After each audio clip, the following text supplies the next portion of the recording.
Bonjour à tous et à toutes, très heureux de vous retrouver dans ce nouveau bulletin de prévision à long terme. J'espère que tout le monde va bien. Nous allons analyser les grands paramètres météo jusqu'au 13 mai prochain. Je rappelle très brièvement l'espace pub, le like, qui est un soutien direct à mon travail sur YouTube. Vous me regardez là tout de suite. Sans plus tarder, cliquez sur le bouton j'aime. L'espace commentaire, vous avez la possibilité de mettre un émoticône météo. Il y a une palette dédiée à ça. La possibilité de mettre un commentaire, comment? Eh bien, en décrivant vos conditions météo, temps, température, état du ciel, par exemple. Vous pouvez aussi donner un avis ou une suggestion. Cliquez sur le bouton s'abonner sous la vidéo en activant la cloche de notification si vous aimez mon travail de façon générale. On se place tout de suite sur la carte d'analyse de la masse d'air de ce dimanche soir. Donc on voit clairement que le temps est un petit peu tangent en termes de température, mais sur certaines régions, les températures reprennent quand même quelques couleurs en particulier. Donc, vous voyez, sur le sud-est, on atteint la barre des 20 degrés sur l'arc méditerranéen. 13 à 14 sur les frontières du nord-est, 9 à 13 sur les côtes du nord du pays, 12 à 13 sur les Hauts-de-France, 11 à 13 sur la Normandie, de 10 à 14 sur la Bretagne, 15 à 18 sur l'Île-de-France, 13 en Lorraine, 10 à 15 sur Bourgogne-Jura-Vosges, 13 degrés en Alsace, 15 degrés sur Pays de la Loire, 16 à 17 sur le centre, Poitou-Charentes-Limousin 14 à 17 degrés, 12 à 14 sur le Massif central, l'Aquitaine 14 à 18, l'Occitanie 13 à 18, Auvergne-Rhône-Alpes 10 à 14, autour de l'arc méditerranéen de 12 à 20 degrés, et en Corse il fait de 18 à 25. Donc c'est ce que je disais, sur le sud-est c'est vraiment des températures très agréables. On regarde les centres d'action qui vont nous donner une idée donc du temps pour les prochains jours, voire donc à une semaine ce qui va se passer. Alors on se place déjà sur la carte de ce lundi et on voit donc que nous sommes toujours en situation dépressionnaire avec un Talweg qui est bien marqué ici. Donc ce temps va pas être terrible aujourd'hui très certainement, avec donc la dépression qui était sur la Bretagne qui est remontée vers le nord, mais qui va nous amener encore une fois je pense pas mal de pluie aujourd'hui. On regarde la situation pour demain mardi, dernier jour du mois d'avril. On voit que les pressions ont beaucoup de mal à remonter. Le flux est néanmoins au sud, vous voyez la courbe, mais en termes de pression, on voit que ça n'est pas folichon. On est toujours en marge en fait de dépression qui circule sur les îles britanniques. Pour le mercredi 1er mai, donc on entame ce 1er mai malheureusement dans une situation toujours dépressionnaire, comme on peut le voir. Pas d'anticyclone en vue, donc pas vraiment, je pense, de beau temps qui va revenir de façon massif. Le beau temps n'est pas vraiment aux portes du pays. On est toujours, le jeudi 2, en marge de cette dépression qu'il y a là, que ce soit pour le modèle GFS ou pour le modèle européen. Pour le vendredi 3 mai. Le vendredi 3 mai, pour le modèle GFS, toujours plutôt dépressionnaire. Et pour le modèle européen, donc on a toujours pareil, pour le vendredi 3 mai, pas mal de pression. En dessous des 1015, on est un petit peu sous l'influence de cette dépression. Donc en tout cas, on va passer la semaine clairement dans un temps assez dépressionnaire finalement sur le pays. Très légèrement, c'est pas non plus des pressions très très basses, mais par contre on est inférieur à 1015, assez donc exposé à des pluies. C'est ce qu'on verra après. Alors pour le samedi 4 mai, il commence à y avoir une divergence entre les deux modèles. Pourquoi? Parce que le modèle GFS maintient toujours des prévisions assez dépressionnaires pour le samedi 4 mai, mais par contre le modèle européen lui voit la formation d'une barrière anticyclonique très légère de l'ordre de 1020, mais on voit qu'il y a un scénario divergent pour le modèle européen par rapport au modèle GFS. D'ailleurs on le voit, regardez le dimanche 5 mai clairement le retour d'une barrière anticyclonique que le modèle GFS ne voit pas. Donc on va voir après avec la fiabilité des modèles ce que va donner, on va dire, le scénario qui va l'emporter le plus. Mais visiblement, il y a vraiment une divergence qui s'opère entre les deux modèles à partir du week-end prochain. On va regarder déjà les paramètres météo. C'est la première carte qui nous intéresse le plus, c'est l'accumulation des précipitations. Bien évidemment. Alors, je précharge la carte s'il veut bien. Alors, est-ce qu'il veut bien? Voilà, on se place sur la carte donc à une semaine du mardi 7 mai. Qu'est-ce que l'on voit? Eh bien, on voit clairement des zones de très fortes précipitations. Où sont ces zones? Sur les Pyrénées, sur les Cévennes, en remontant vers le Lyonnais et la Franche-Comté, et les Alpes. Alors, ça compte aussi, hein, aujourd'hui, on va voir donc, est-ce que le cumul qu'il y a là tient compte surtout des précipitations d'aujourd'hui? On va voir ça après avec la chronologie, bien évidemment. Des zones également de précipitations, on va dire, modérées, hein, mais présentes, hein, tout de même, de la Normandie au centre nord du Massif central. Et sur Auvergne-Rhône-Alpes, de façon générale, on va avoir beaucoup de pluie, hein, cette semaine en cumul, puisqu'on va dépasser de toute façon les 50 mm. Je voulais vous dire qu'une zone qui fait bien plaisir de voir, d'y voir des précipitations, c'est sur l'Aude et les Pyrénées-Orientales. Ce sont deux départements où il y a une sécheresse assez marquée, et donc de voir des 70 mm, eh bien, on est assez content de voir ça. Alors maintenant, la question, c'est de savoir quand. Quand vont tomber ces fortes pluies? Alors, on se place sur la carte d'aujourd'hui. Donc, on voit qu'il y a toujours ce cordon, là, pluvieux, qui va des Pyrénées en passant par le Massif central et qui remonte vers le nord-est. Ce cordon, donc, de pluie, et qui donne de la neige sur les Pyrénées. On continue avec la journée de mardi 30 avril. Toujours beaucoup de pluie sur un axe sud-nord. Alors on verra si ce sont des orages ou pas, mais visiblement vous voyez que ça a tendance quand même à s'amplifier avec les heures de la journée. Ça ressemble tout de même quelque chose qui prend de l'ampleur, et donc il ne serait pas impossible que le 30 avril, toutes ces pluies soient liées peut-être à une activité instable. Donc on ne sait pas s'il va y avoir des orages, plutôt des grosses averses, on verra. Mais en tout cas, vous voyez tout de même que le 30 avril, ça a l'air d'être assez chaotique pour cette dernière journée du mois d'avril. Le 1er mai, toujours beaucoup de pluie. Clairement, on va être dans un 1er mai très pluvieux. Donc le 1er mai 2024 ne restera pas dans les annales pour le beau temps. On a vraiment un temps très pluvieux là qui s'opère pour le 1er mai. Le 2 mai. Alors le 2 mai, regardez, il y a beaucoup de pluie encore une fois, et en particulier sur la façade est. Regardez, ici, hein, sur l'Isère, on a des cumuls importants, de façon générale sur Auvergne-Rhône-Alpes, pour le 2 mai. En tout cas, beaucoup de pluie. Le 3 mai, il va y avoir un petit répit. Un petit répit en matinée, visiblement. Les précipitations ont l'air d'être assez absentes sur le pays, mais elles reviennent par l'ouest. Et à nouveau, dans l'après-midi du 3 mai, on va avoir à nouveau beaucoup de pluie, peut-être un petit peu moins au sud, mais c'est le retour, encore une fois, de pas mal de pluie sur le pays pour le 3 mai. Et le 4 mai, encore une fois, beaucoup de pluie qui arrive par l'ouest.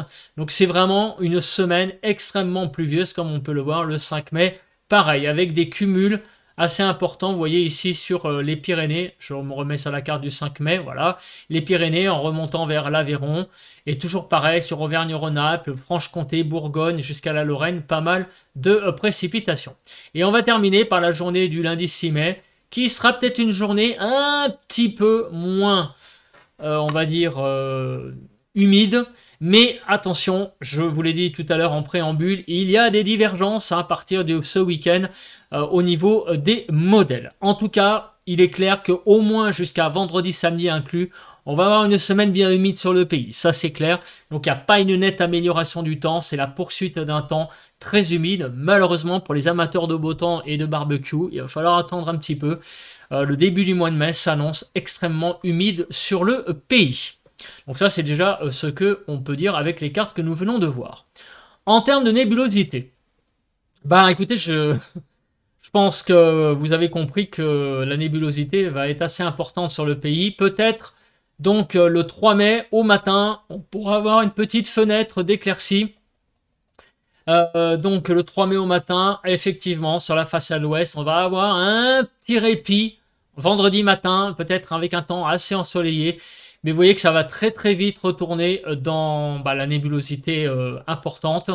On a clairement une semaine très couverte globalement sur le pays et vraiment pluvieuse. Donc on a... il faut rentrer notre barbecue au garage pour le moment et limiter malheureusement les activités extérieures habituelles en ce début du mois de mai. Alors les rafales de vent. J'attends pas trop grand chose de ce paramètre. Alors, on va voir s'il va y avoir quand même des, j'allais dire, des vents donc au niveau du Mistral, de la Tramontane et peut-être le vent d'OTAN. On va voir. Mais il va pas y avoir de tempête. Voilà, on voit pas de dépression très creuse sur le pays. Donc, on va voir s'il y a ces vents qui se lèvent, ces vents locaux. Pour le moment, je fais le déroule de la carte. Je vois pas grand-chose, grand-chose.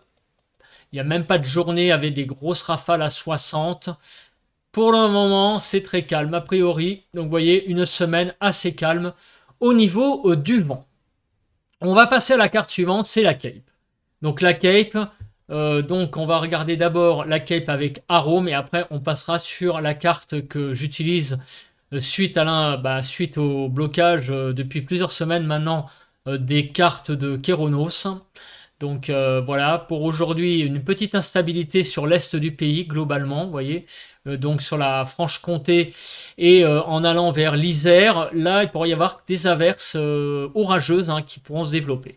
Alors le 30 avril, on avait vu une zone un peu inquiétante l'après-midi. Et regardez le 30 avril l'après-midi. Je vous l'avais dit, au niveau des précipitations, qu'on avait l'impression que ça s'activait en journée.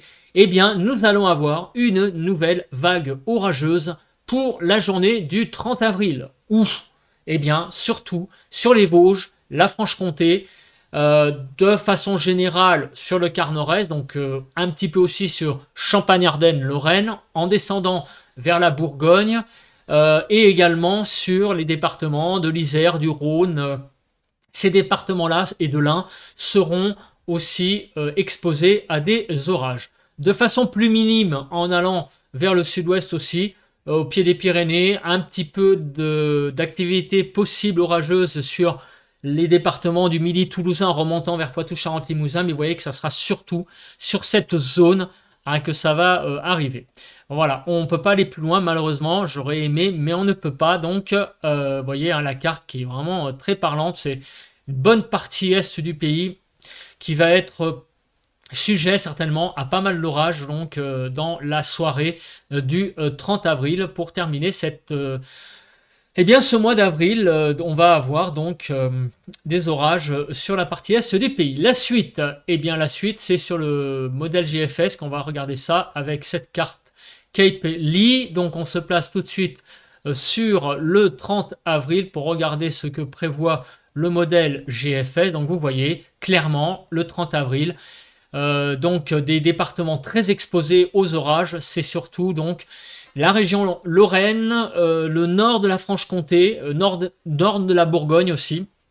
Il pourrait y avoir des orages donc assez forts ces jours-là.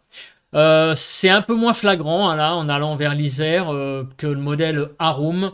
En tout cas, ce qui est sûr, c'est que là, la Lorraine, ces départements-là, l'Alsace vont avoir vraiment une grosse activité orageuse pour cette soirée du 30 avril. Le 1er mai, eh bien écoutez, rebelote.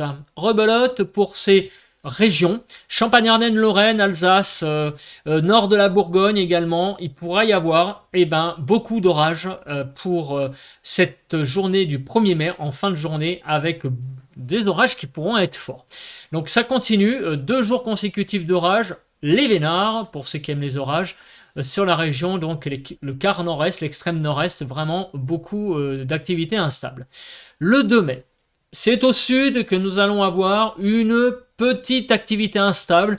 Ce seront des averses qui ne seront pas non plus oufissimes, mais une certaine déstabilisation de l'atmosphère, notamment sur le sud-ouest du pays. Le 3 mai, ça va être plutôt sur la partie nord, vous voyez, surtout sur la Bretagne, la Normandie en allant sur l'île de France, Pays de la Loire et le centre du pays. Là aussi, une activité un petit peu instable avec des averses qui pourront peut-être très localement tourner à l'orage, mais ça ne sera pas non plus l'activité du siècle.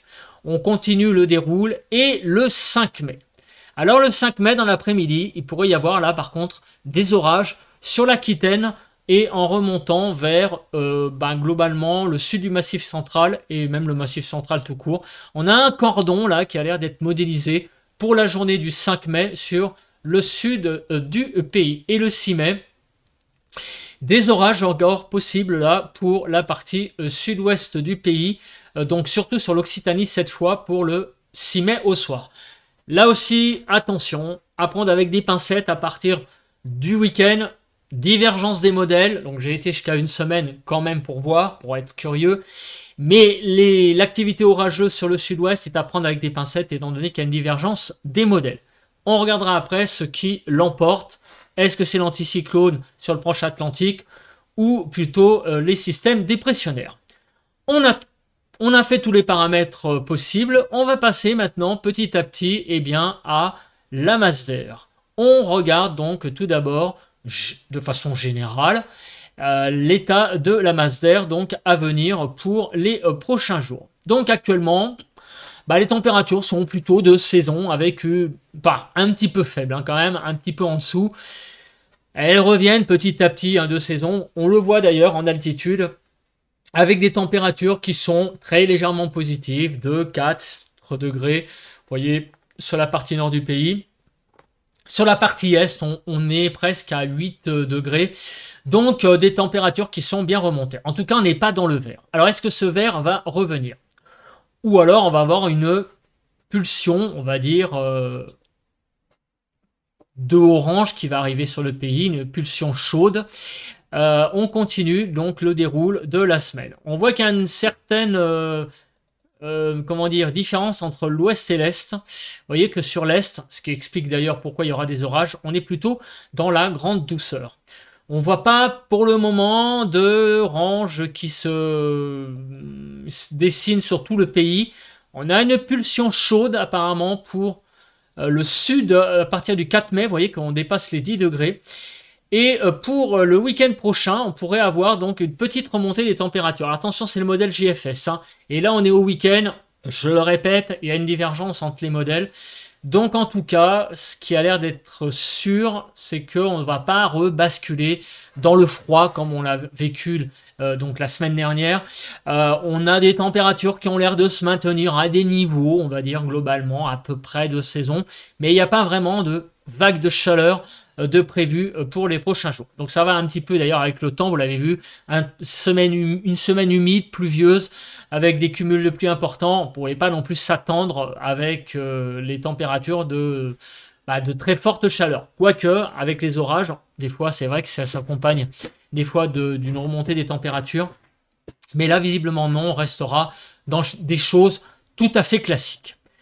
Mais avec un léger réchauffement quand même, vous voyez, parce que là on est sur le jaune et on bascule petit à petit vers le légèrement orangé au fur et à mesure qu'on s'avance vers le week-end.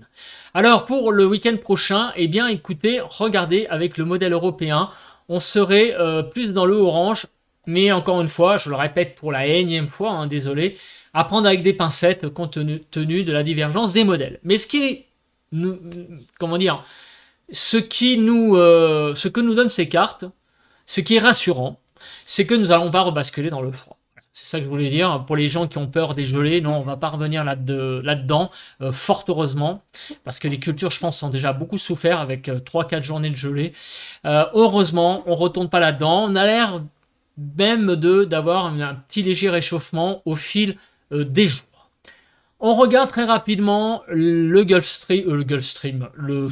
courant de jet, pardon, n'importe quoi, le courant de jet qui va nous donner un petit peu un indice. Est-ce qu'il y a des risques de tempête sur le pays? Bon, vous voyez que les courants de jet ont vraiment pas fière allure, dans le sens où on voit pas beaucoup de courants de jet bien construits sur le pays et encore moins de courants de jet dans le jaune ou dans le rouge. Donc il n'y aura aucune menace sur le pays. On continue notre bulletin météo avec les températures. Après, on fera la fiabilité des modèles et on terminera avec nos diagrammes de prévision à long terme.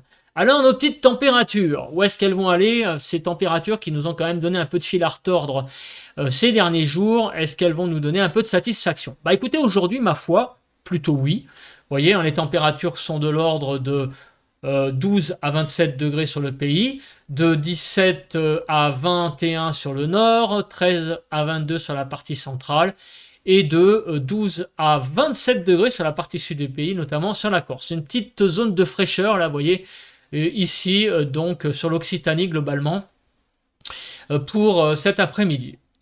Demain matin, nous allons nous réveiller avec des températures de 6 à 18 degrés. C'est tout à fait, enfin, j'allais dire, convenable hein, pour des températures de fin d'avril, début mai, on va dire. Une petite zone de fraîcheur, vous voyez, hein, de la Normandie jusqu'au Pays de la Loire. 6, 7, 8 degrés, donc 6 à 18 globalement.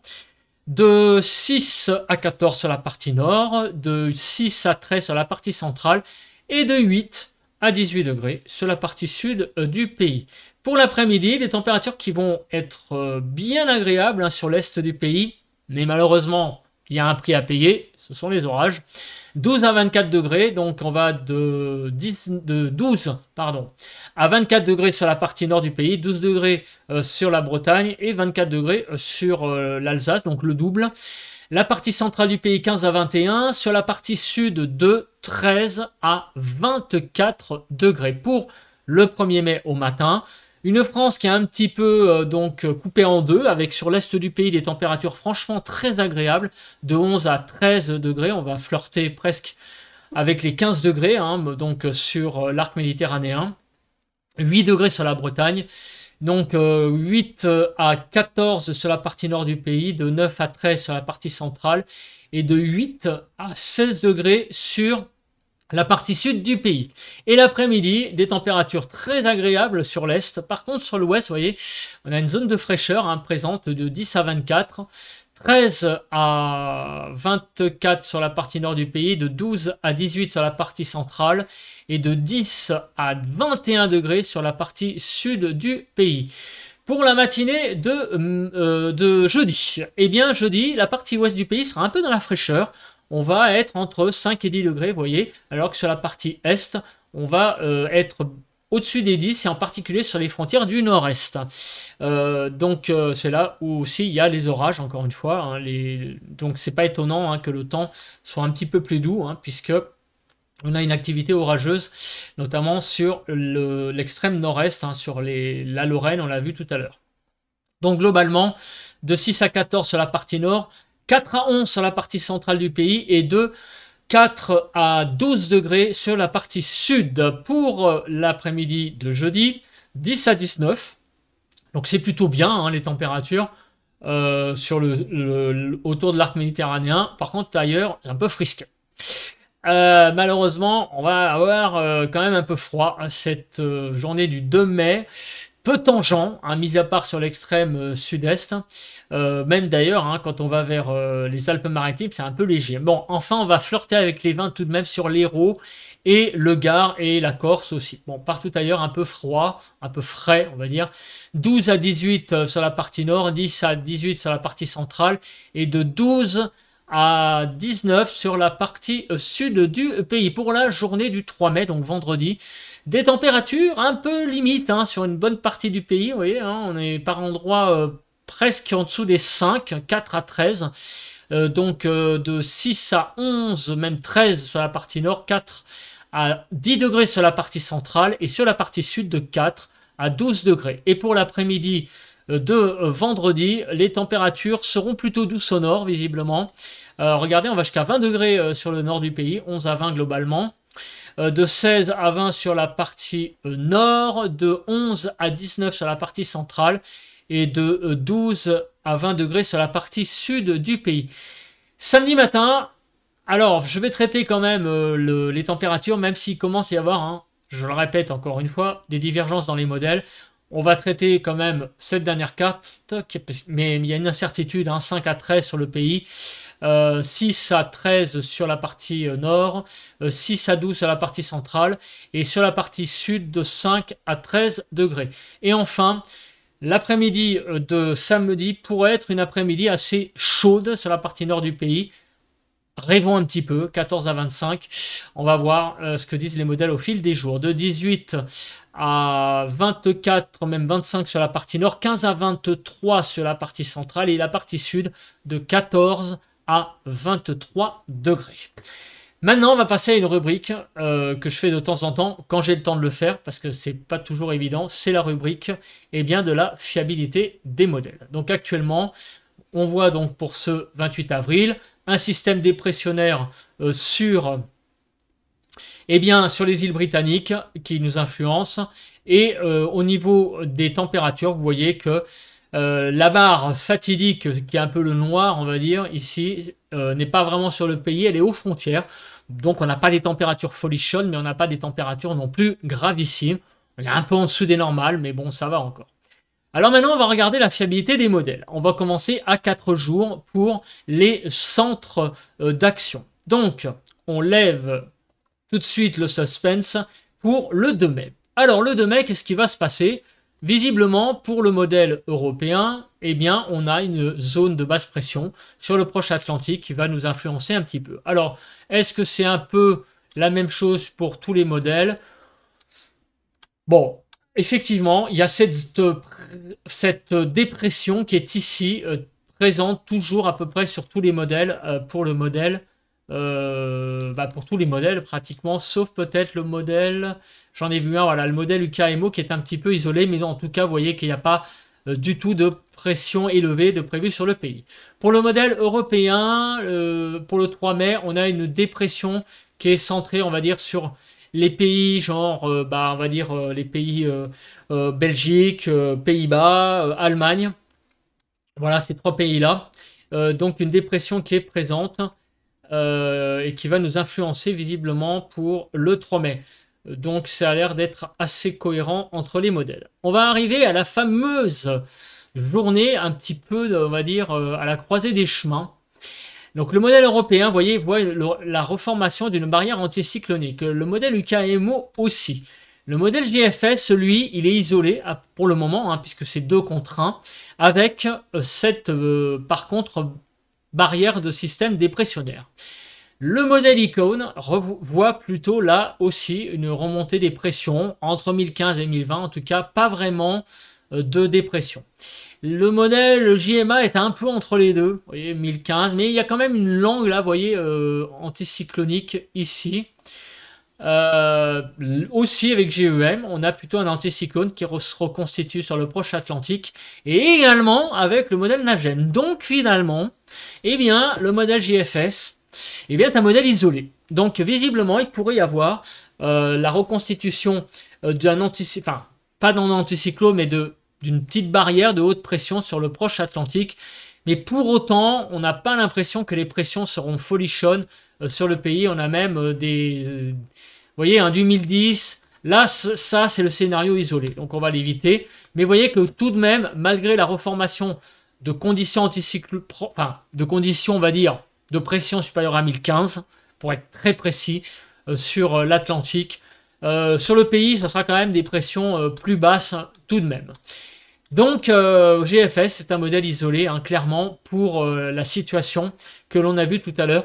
Donc comme on a fait les paramètres avec ça tout à l'heure, pour samedi et dimanche, ils sont quand même un peu biaisés. Donc il faut un peu arrêter plutôt la prévision, on va dire, allez, à vendredi, samedi, grand maximum. Mais c'est vrai que les journées de dimanche et lundi, elles sont vraiment, malheureusement, à prendre avec des grandes pincettes.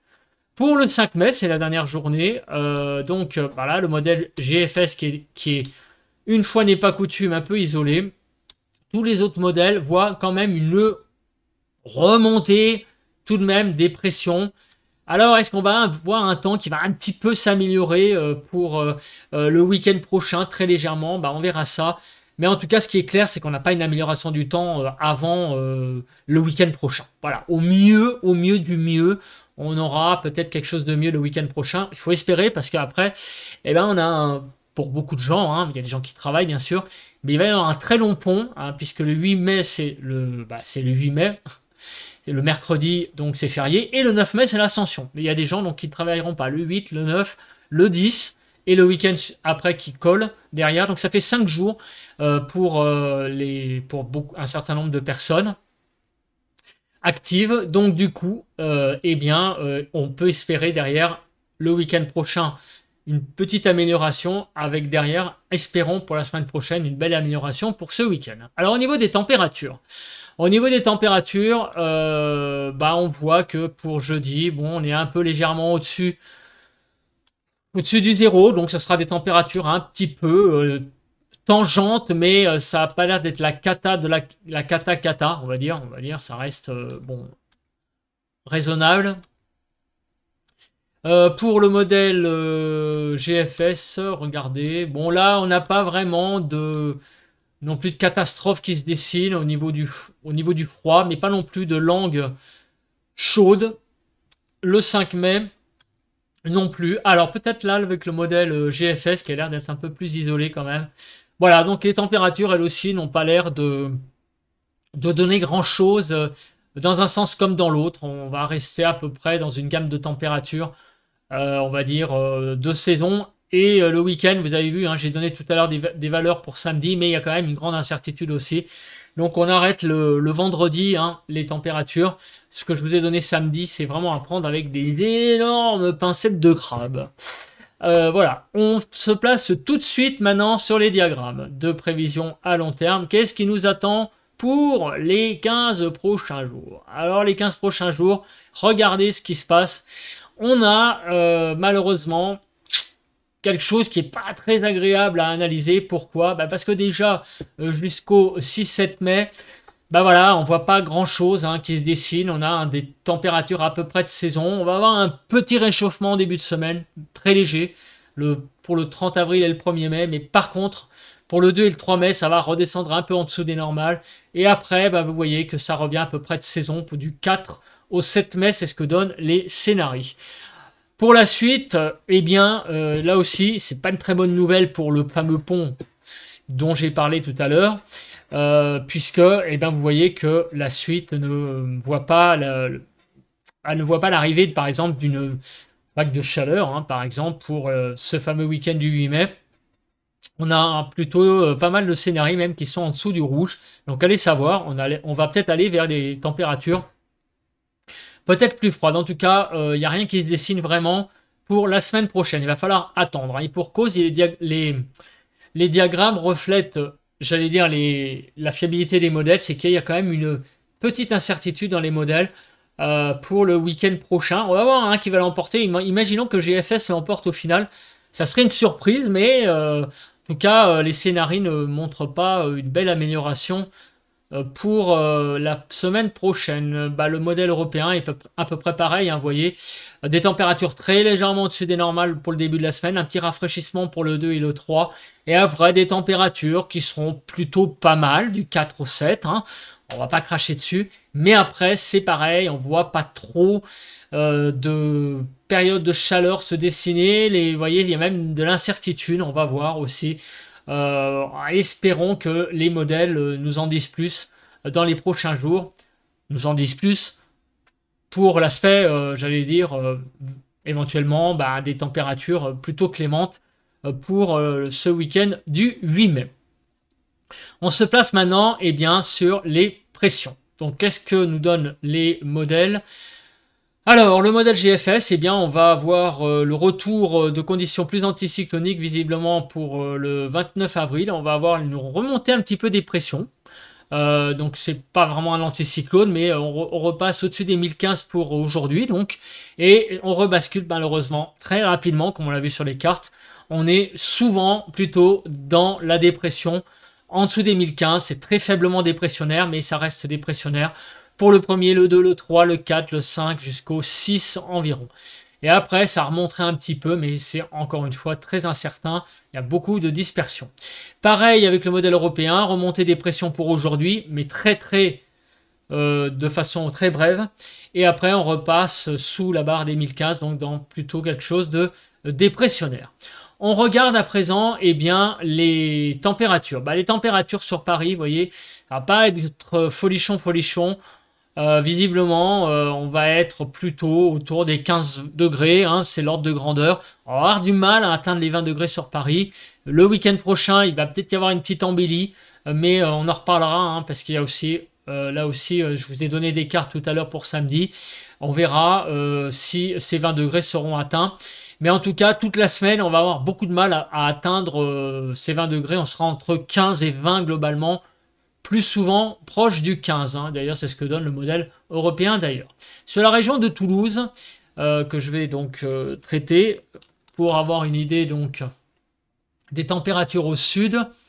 Donc sur la région toulousaine, les températures seront pareilles. Alors il y a des jours où elles pourront peut-être atteindre les 20 degrés. Vous voyez qu'il y a des pics pour le 30, pour le 3, le 4, le 5. Peut-être que le week-end prochain, les températures pourront être un peu plus clémentes sur la région toulousaine. Mais vous voyez, c'est pareil, on n'a pas vraiment de grande chaleur qui se dessine pour la semaine. Et la semaine prochaine, on a vu qu'il y avait beaucoup d'incertitudes. Bon, les températures pourraient peut-être un petit peu augmenter, mais là on s'avance un peu trop. Il y a quand même pour la semaine prochaine une certaine incertitude et pas vraiment de scénario qui se dégage pour une vague de chaleur la semaine prochaine pour le moment, je précise, à l'échéance actuelle, donc à plus d'une semaine. On se place sur tout de suite sur la console en grand et je vous fais un résumé rapide de ce bulletin de prévision à long terme.